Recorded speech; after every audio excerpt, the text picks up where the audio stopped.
Hop là. Donc du coup, bonjour à tous. On va commencer du coup tout doucement où je vais du coup juste ajouter Dan pour qu'il puisse entre guillemets pouvoir parler librement aussi. Et du coup, entre guillemets, c'est un premier webinar on lance avec du coup Gatewatcher et CyberMate qui sont un nouveau partenaire avec qui du coup Gatewatcher se lance dans le domaine de l'automatisation de la détection de la réponse incident avec un axe orienté Cyber Threat Intelligence. Du coup, bon, on va commencer tout doucement par discuter attendez, hop, de l'agenda. Donc, en gros, l'agenda va être assez simple pour commencer. On va faire une petite présentation des deux structures assez rapidement et des intervenants. Derrière, l'objectif est de parler donc des défis qui sont clairement importants pour pouvoir faire la gestion de la threat intelligence dans un système d'information complexe. On va vous faire deux démonstrations. Une qui sera plutôt orientée sur un cas qui montre que sans automatisation et sans threat intelligence, entre guillemets, les équipements sont efficaces mais pas parfaits. Et le second est plutôt pour vous montrer que grâce à ces deux aspects, on peut, entre guillemets, augmenter la maturité sur la détection. Et on va finir par un petit point qui va expliquer les avantages qu'on aura grâce à l'automatisation et la cyber threat intelligence. Du coup, bon, on va commencer hop, avec du coup, une petite présentation de Gatewatcher. Donc, bon, Gatewatcher, donc, en gros, c'est une startup dans le domaine de la cyber threat intelligence, plutôt de la détection d'intrusion, pardon. Euh, Ils ont actuellement donc trois scopes de travail qui sont la détection, la conformité et la cyber threat intelligence. La cyber threat intelligence est un secteur un peu plus récent parce qu'ils ont racheté du coup la startup Last Infosec, dont je faisais partie euh, en 2020, donc en août 2020. Aujourd'hui, Gatewatcher sont surtout connus pour bien sûr la détection d'intrusion grâce à leur sonde qualifiée, mais je veux dire, on est en train de travailler avec eux pour pouvoir, entre guillemets, rajouter ce fameux nouvel axe de la cyber threat intelligence. Donc, pour ma présentation, c'est du coup, moi je suis François Normand, donc je suis aujourd'hui le responsable threat intelligence de Gatewatcher. Du coup, j'étais l'ancien cofondateur du coup, et responsable de Last Infosec, qui était du coup une startup dans le domaine de la cyber threat intelligence, a fait entre guillemets un flux en gros, qui génère un flux de cyber threat intelligence totalement automatisé pour pouvoir avoir une amélioration du temps de réaction. Mes sujets d'expertise ont commencé d'abord dans la réponse à incident, la détection d'intrusion et l'analyse de malware. Et à la suite de tout ça, maintenant la cyber threat intelligence aussi. Pour CyberM8, donc CyberM8, c'est une société qui existe depuis 2017, spécialisée dans l'automatisation des tâches de cybersécurité. Aujourd'hui, en gros, les discussions qu'on a avec eux, les raisons du partenariat aussi, sont qu'on peut travailler de façon plus rapide et efficace grâce à leur plateforme pour optimiser et améliorer la réponse incident, beaucoup plus facilement partager des indicateurs de compromission et aussi ils ont une bonne optimisation de toute la partie SecOps. Et donc, du coup, ça va être en partie les discussions sur l'automatisation du SecOps qu'on va évoquer juste après. Donc, le premier intervenant, ça sera Dan, qui est du coup leur responsable IMIA, qui aujourd'hui donc, a travaillé pendant plus de 18 ans dans le domaine de la cybersécurité. Ses sujets de prédilection sont la cyber threat intelligence, tout ce qui sera corrélation et orchestration d'incidents et la réponse à incidents. Et ensuite, du coup, ça sera Eran, qui est du coup le PDG de CyberMate, qui lui a une expertise, en gros, une très bonne expertise dans le domaine de l'architecture de solutions de sécurité. Donc, du coup, aujourd'hui, la première étape, comme je vous l'ai expliqué tout à l'heure, c'est surtout de parler aussi des défis, de comment gérer aujourd'hui de la cyber threat intelligence dans un système d'information complexe. Personnellement, avant de Last Infosec, je me suis retrouvé dans plusieurs sociétés grâce à la réponse incident ou la détection. Et c'est vrai que ça a toujours été un sujet important. C'est qu'aujourd'hui, avoir des équipements de sécurité, c'est un bon point. Avoir des renseignements, c'est un autre point qui est à mon goût essentiel pour pouvoir augmenter en maturité. Mais il y a toujours des problématiques pour pouvoir, entre guillemets, optimiser tout ça et pouvoir les utiliser de façon sereine et efficace. Donc, du coup, les points, entre guillemets, qu'on va aborder sur les points de complexité sont les suivants. Donc, clairement, le premier point qu'on va évoquer, c'est qu'aujourd'hui, bah, les équipements de sécurité sont des équipements assez complexes à piloter, à gérer, à maintenir. Et donc, du coup, déjà, rien que sur toute cette partie-là, il y a tout un travail de SecOps qui est très important. Et donc, du coup, aujourd'hui, c'est souvent des tâches manuelles qui sont assez répétitives sur lesquelles on doit travailler.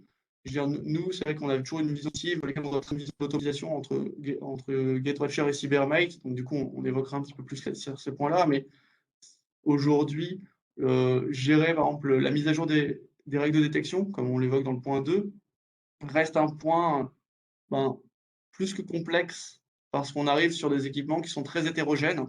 Donc, on partira du firewall à l'EDR pour pouvoir passer par des sandbox ou des SIEM. Je dirais même d'autres types d'équipements, si vous avez des orchestrateurs ou ce genre de choses. Il faut avoir la capacité de pouvoir piloter, gérer, transférer les informations. Dès que vous avez réussi à gérer déjà vos simples mises à jour pour pouvoir les mettre dessus, il faut savoir gérer leur durée de vie.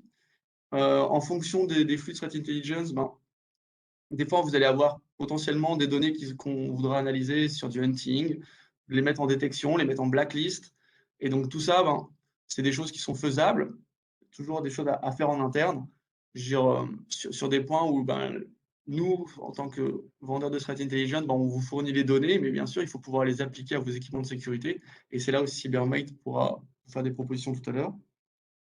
Le deuxième point, sur ces choses-là, c'est que en gros, la gestion de CTI dans un récit complexe, c'est efficace, mais c'est faisable. Mais aujourd'hui, on est sur des scopes qui sont toujours un peu limités parce qu'en gros, on les pousse uniquement sur chaque équipement. Donc, on a des remontées d'alerte qui peuvent être centralisées.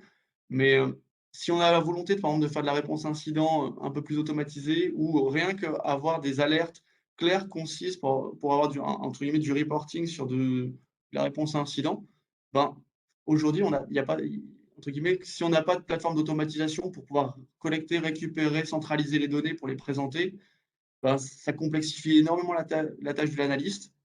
Parce que même s'il a, entre guillemets, un SIEM ou on dirait un Splunk ou ce genre de choses, pour reprendre des alertes, c'est rarement contextualisé. Et dans l'urgence et la crise, c'est quand même beaucoup plus pratique que ce soit formaté et préparé avec même des actions de playbook qui seront automatisées. C'est un peu le point suivant aussi, c'est qu'aujourd'hui, l'automatisation de la réponse à incident, alors quand je dis fastidieuse, c'est clairement plus que ça, parce qu'on arrive sur des choses où on peut aujourd'hui penser à des modèles dans des petites structures pour pouvoir facilement bloquer une machine, euh, réagir, mais en fonction aujourd'hui des parcs énormes, avec potentiellement, si vous avez plusieurs types de DR différents, plusieurs types de firewall différents, d'IDS différents, de NDR, des sandbox différentes, on arrive sur des choses où, même demain, si vous voulez automatiquement, lors d'une attaque d'un ransomware, isoler au niveau réseau automatiquement, c'est des choses qui sont possibles avec des playbooks, qui sont possibles de faire manuellement, mais l'automatisation, même avec validation humaine, reste une chose qui est très complexe si vous n'avez pas de plateforme qui sont dédiées à ça. Et le dernier point reste un point qui, moi, m'a touché beaucoup dans le passé, hein. C'est souvent, aujourd'hui, on peut avoir des équipements de sécurité qui vont remonter des alertes. Ça, on est tous habitués à ça aujourd'hui. Euh, Quand vous travaillez dans des infrastructures critiques ou tout simplement vous avez des problèmes de haute disponibilité ou vous ne pouvez pas toucher au serveur, quand vous arrivez en tant qu'analyste et qu'on vous dit alors moi j'ai une alerte, euh, on me dit que sur ce serveur-là il y a une activité suspicieuse, souvent vos équipes infra elles arrivent, elles vous rient un petit peu au nez parce qu'elles vous disent ok, alors déjà, bon, annexe de si vous avez des flux publics qui vous fait un peu de faux positifs, donc vous l'avez déjà contacté plusieurs fois, et donc du coup là il vous dit bon vous êtes gentil mais c'est pas possible. Donc l'objectif aussi de la threat intelligence dans un récit complexe, c'est aussi de pouvoir contextualiser et d'arriver en fait avec une bonne argumentation et un poids assez fort pour pouvoir négocier et dire en fait là il faut vraiment agir, il faut vraiment répondre à l'incident parce que on a de bonnes pistes pour dire que il se passe quelque chose. Donc voilà les principaux défis qu'on a nous rencontrés chez nos clients. Et donc, du coup, l'objectif est de pouvoir y répondre et de vous présenter un petit peu les choses en vidéo pour la démonstration. Donc, la première démonstration, ce que je disais, c'est une démonstration qui fait de la détection sans automatisation et sans threat intelligence. Donc, en gros, le scénario est assez simple volontairement pour qu'on vous explique un petit peu, enfin, pour pas perdre sur des scénarios complexes. Donc, c'est juste une infection de malware qu'on aura téléchargé en amont sur Internet, sur une machine Windows avec un EDR. Du coup, je vais maintenant laisser Eran vous la présenter. Donc, Eran, je te laisse reprendre la main. If you want, Eran, you can start the sharing mode for your part. Hi, everybody. Francois, thank you very much for your time and for the presentation so far. So, as Francois explained, Gatewatcher can provide very specific, very powerful threat intelligence with 0 days that maybe some of the vendors didn't already get and didn't already receive. So maybe the antiviruses, even though they presume to be updated on the workstation, and you will see that in the demo, they do not have all the information that Gatewatcher has. So using Cybermet, you are able to make that integration and actually to make your antivirus products, your security products, any other portfolio, very, very powerful using that threat intelligence provided by Gatewatcher.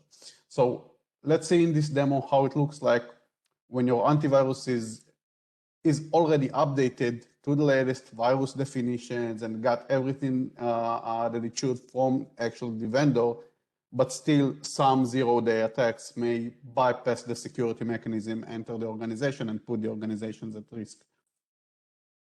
So let's see in this video right here. You can see a workstation. You can see a PuTTY client, SSH PuTTY client that was downloaded to the machine. You can see here in the description, PuTTY SSH client. It looks like a PuTTY. You have the SHA-1, actually the fingerprint of that file. We can see the fingerprint over here. We will later on use that to show you how, using the threat intelligence, we can actually block that. We can see that we have our antivirus updated and connected to the server and running. And that's not just, any antivirus system. That's Trend Micro. That's a very powerful vendor in endpoint security. And it's already connected and it's updated, and everything generally looks fine with the workstation. So even though everything should be fine, and we can see that this workstation has some documents in the document folder. That's important because the PuTTY file is actually a ransomware that will encrypt everything on the workstation. So we can see that right now. We will actually, the user launch the PuTTY client. We can see the workstation is thinking. Let me just put it on full screen. I got a request to put it on full screen. Let's see how we can do that on full screen.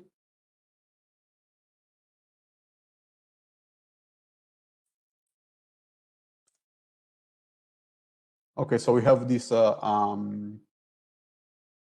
files. We will launch the PuTTY.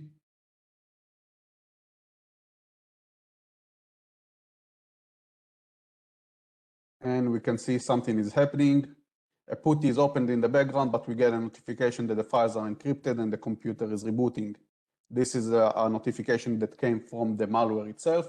So it actually rebooted the computer to complete the encryption process. And when the user will log back in, he will see that his files in the document folder are encrypted. And he also got a very nice wallpaper change saying your files are encrypted, pay us so-and-so money. So as you can see, having an updated endpoint client does not completely protect you from 0-day attacks, from newly ransomware, new malware, etc. So you may be protected to some extent, but you're still missing threat intelligence that actually focuses on that, and that's what Gatewatcher does. Okay.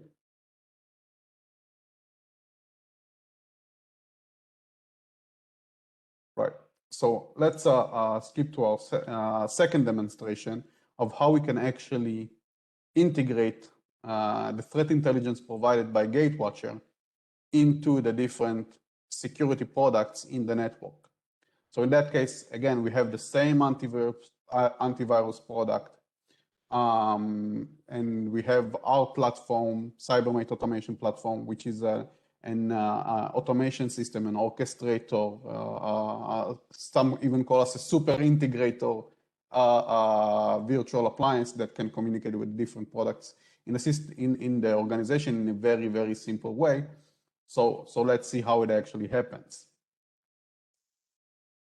So in the background over here, you can see the virtual appliance web UI of our system, Cybermate.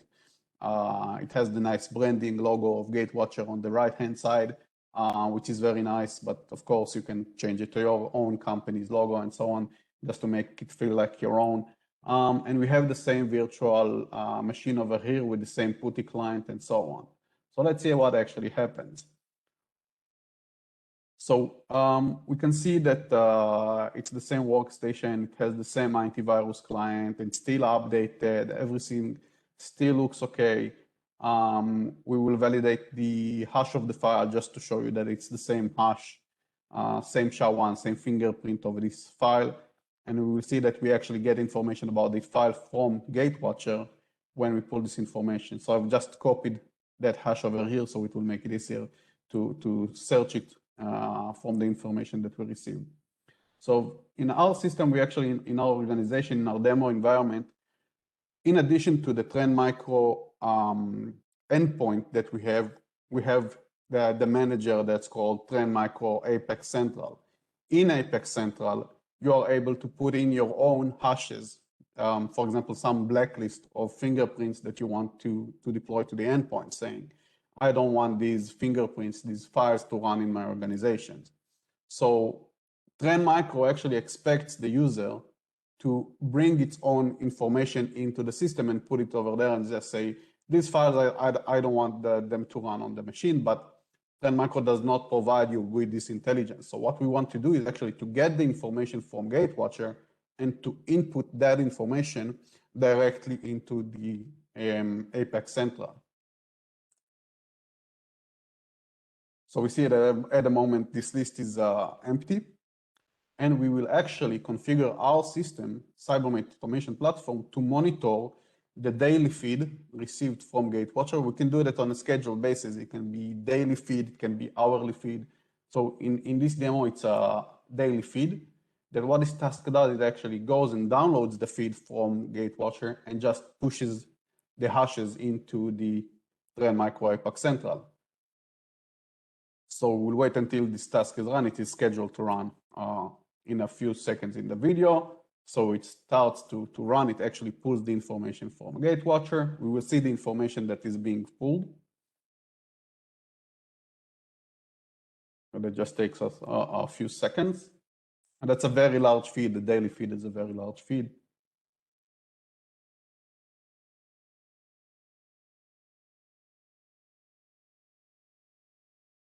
So it is completed.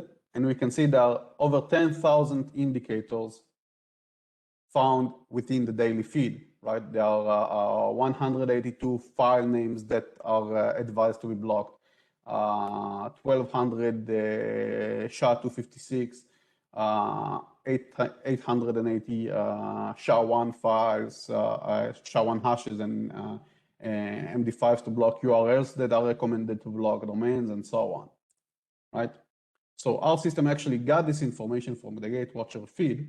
It parsed the information and then took the hashes, the SHA-1 hashes, and pushed it into the suspicious object list in the Trend Micro Apex Central.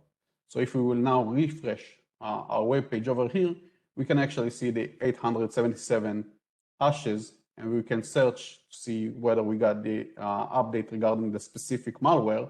So we see that it was updated in the latest feed. So now we will attempt to run this executable on the machine. It is blocked by the Trend Micro agent because now it actually has this information and it knows how to block it. And now your organization is safe because you have this updated information. So this is relevant also for Trend Micro, but of course you can take this scenario and use it with other endpoint security products, firewalls that you want to update some threat indicators, for example, in Checkpoint, or any other security product that you want to enrich with the intelligence that you get from Gatewatcher. That sums up the video. If you have questions, of course, later we can have a Q&A session, and we can discuss further about this integration and about this solution. Grâce à Eran, que genre la threat intelligence et l'automatisation permettaient d'améliorer, d'avoir une meilleure vision et de faciliter entre guillemets l'intégration de la threat intelligence, l'amélioration de la détection et de la réponse à incident pour ce genre de cas. Aujourd'hui, l'amélioration du niveau de la détection, il est nécessaire. On parle quand même de des périodes où il faut à peu près en moyenne 3 mois pour détecter une attaque en gros pour une société qui est mature. J'ai travaillé pour divers clients qui avaient beaucoup d'équipements bien configurés, bien paramétrés. Et les choses étaient que on ne pouvait pas tout détecter parce qu'il y avait un manque de renseignements, d'informations. L'exemple que je reprends souvent, c'est qu'aujourd'hui, avoir une armée, c'est bien. Dans le monde militaire, avoir du renseignement militaire, c'est comme, entre guillemets, une armée sans renseignement militaire, elle est souvent moins bien organisée, moins bien structurée, moins efficace. Et donc, du coup, c'est ce qu'on essaye d'apporter par, entre guillemets, de la threat intelligence, mais aussi une façon simple et efficace pour pouvoir la gérer, la traiter et avancer. Le fait d'avoir ces informations, ça vous permet d'avoir déjà une meilleure compréhension des cybermenaces de façon globale.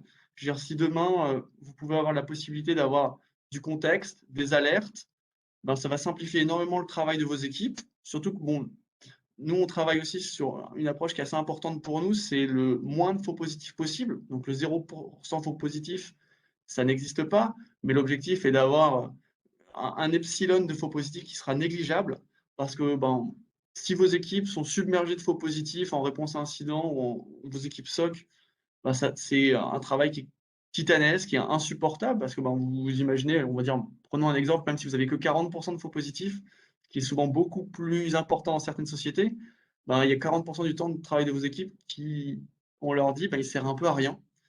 Et donc du coup, plus vous pouvez optimiser ce genre de choses avec du contexte, de l'information, des données de bonne qualité et des données qui seront entre guillemets insérées de façon efficace, ça vous permettra d'avoir une réactivité qui sera dans tous les cas accrue, que ce soit pour votre niveau, pour votre temps de détection, mais aussi votre temps de réponse à incident, parce que mieux vous comprenez l'attaque, plus vite vous pouvez y répondre.